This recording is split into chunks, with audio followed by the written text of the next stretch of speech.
We rate Oakmark Select Silver, but it's really not a fund for everyone.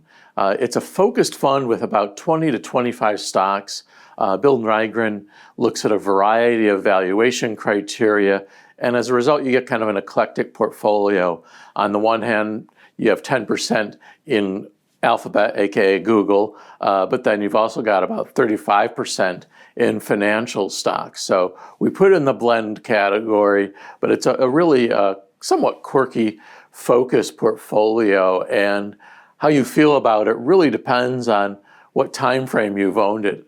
I've owned it for a little over 15 years, and over that time it's had about an 8.5% annualized return, top 16% of its category. For the year to date, it's up about 11%, top 1%. For the 3 years, it's up about 17%, top 13%.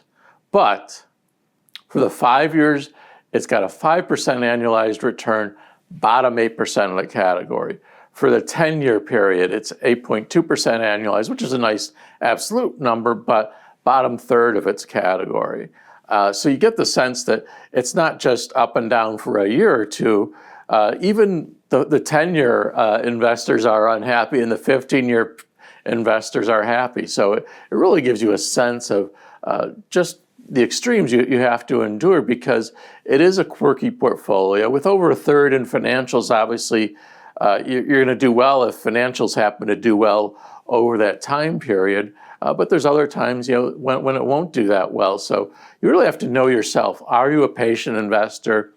Do you own investments that have had, say, a lousy 3-year period, or do you sell them? If you sell them, don't buy this fund. It's not the fund for you. This is a focused portfolio that's really bounces around a lot. And so you truly have to have patience. You probably don't want to make it your biggest holding either, because again, it's just a little unpredictable. Its returns over its entire existence have been great, but again, that doesn't mean the next 5 years won't be lousy. It's certainly a possibility. So you really have to keep that in mind before you buy this fund. I would also point out that Bill Nygren says he doesn't plan to go anywhere, but at some point he may, a few years from now, retire, and then we'll have to assess, do the co-managers have what it takes to really keep it going? I'm sure they would keep the style, but would they do as well as Nygren? So that's another issue that is out there. But it's a fun I own, and I like it. But if you're a patient investor, you might like Oakmark Select too.